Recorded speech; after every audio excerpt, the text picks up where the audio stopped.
Salut les Roots, dites-moi, savez-vous que le 19 mai est une date qui a été retenue pour célébrer Malcolm X, ce militant contre la discrimination raciale que nous connaissons tous, qu'en tout cas nous devrions tous connaître. Aujourd'hui, étant donné que nous sommes aujourd'hui, je crois, le 21, je ne sais plus, enfin on est dans la semaine du 19, et j'ai décidé cette semaine de vous parler donc d'un livre que je trouve fantastique et que tous les parents devraient avoir chez eux et lire avec leur enfant, d'après moi, et qui nous raconte l'histoire de ce héros noir américain, de ce héros africain que fut Malcolm X.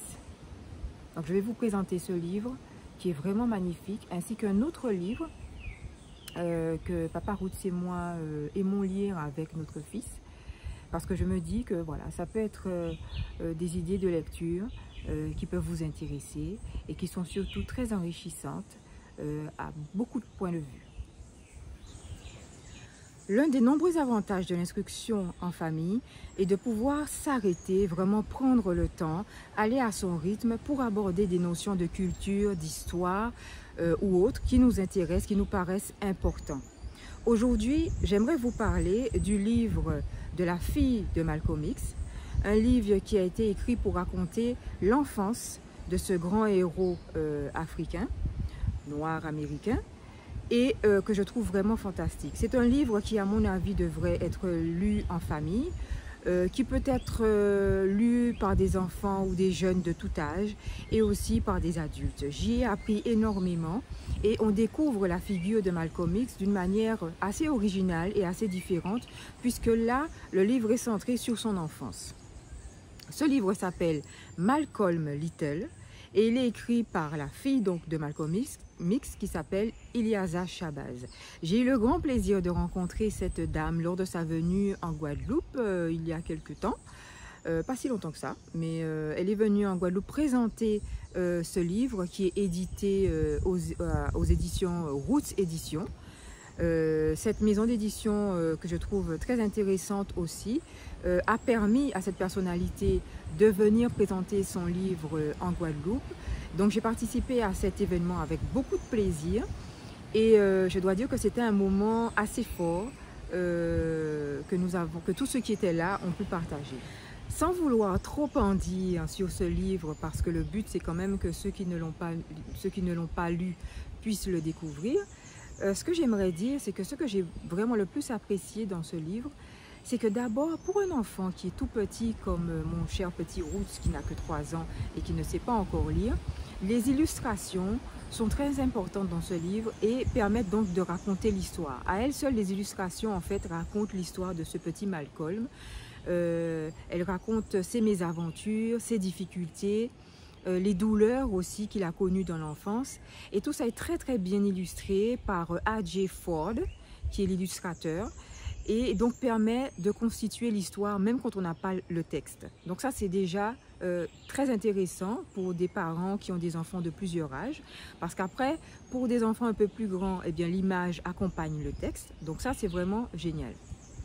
D'autre part, ce que j'ai trouvé intéressant aussi, c'est le fait d'apprendre finalement, de mieux comprendre, d'avoir des éléments pour mieux comprendre le contexte dans lequel a été élevé Malcolm X.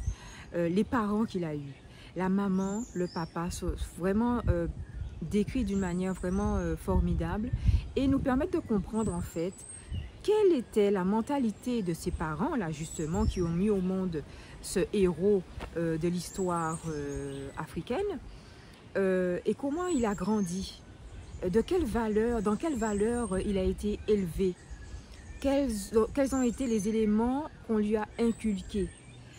Et on comprend bien que malgré la violence que parfois il a dû affronter dans sa vie, lui et ses frères et sœurs et ses parents, eh bien, en fait, cet être-là, cette personnalité qu'on découvre, nous, quand elle est déjà adulte, et qui est tellement forte et qui a tellement de force à l'intérieur de soi, on comprend d'où ça vient tout ça. Le personnage de la maman m'a particulièrement touchée parce que les éléments de la nature, les valeurs, on voit à quel point l'Afrique en fait était déjà très présente dans cette famille-là, bien qu'elle soit située loin de l'Afrique. Et ça, c'est des éléments vraiment intéressants qu'on n'a pas forcément dans les autres écrits ou les autres témoignages qui parlent de Malcolm X et qu'on peut découvrir ici avec beaucoup d'amour de la part d'Ilyasa Shabazz.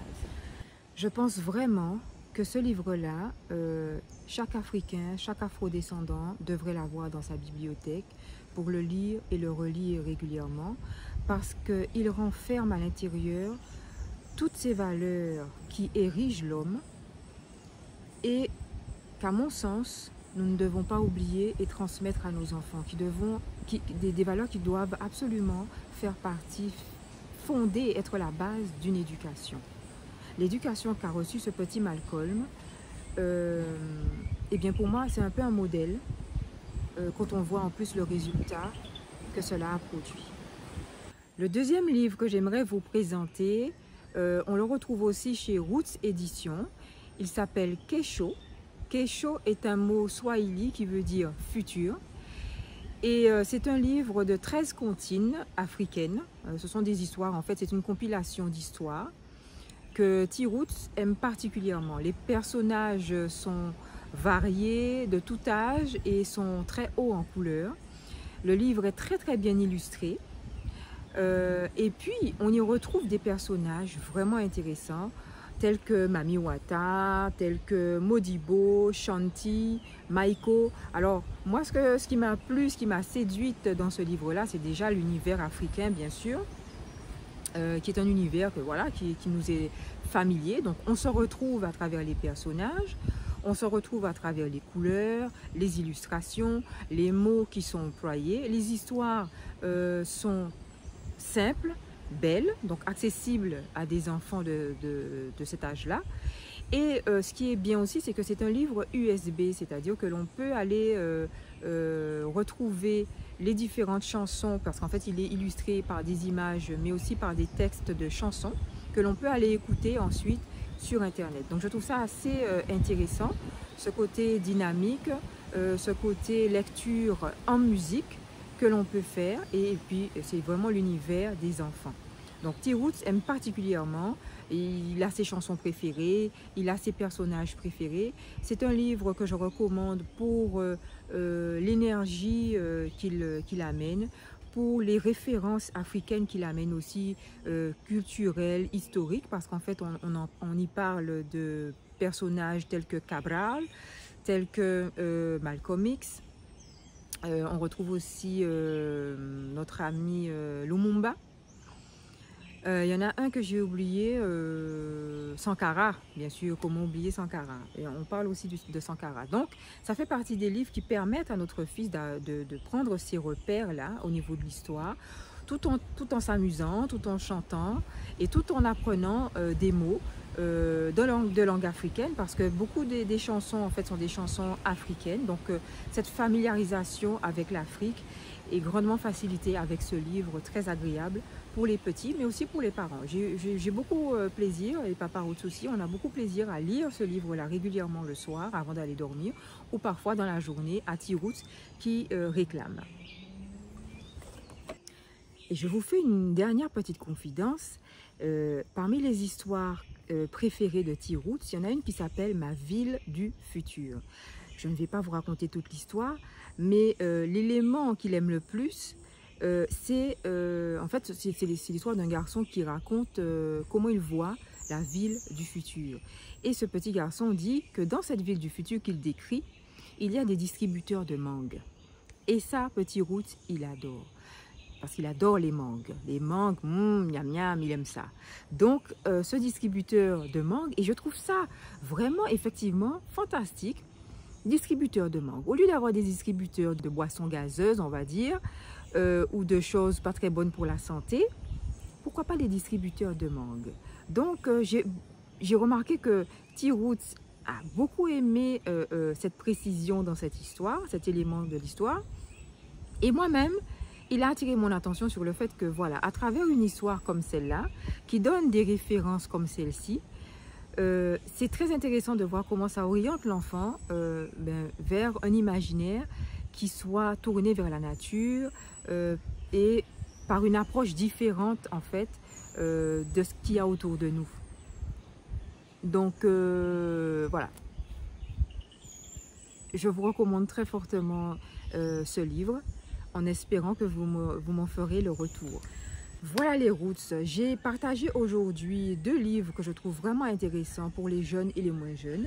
Je pense que je serai amenée régulièrement à vous parler de lecture parce que c'est quelque chose qui me passionne et que j'estime vraiment indispensable à une bonne éducation et indispensable à la vie tout simplement. La lecture, c'est quelque chose qu'on doit intégrer de manière beaucoup plus naturelle à nos habitudes, à notre vie.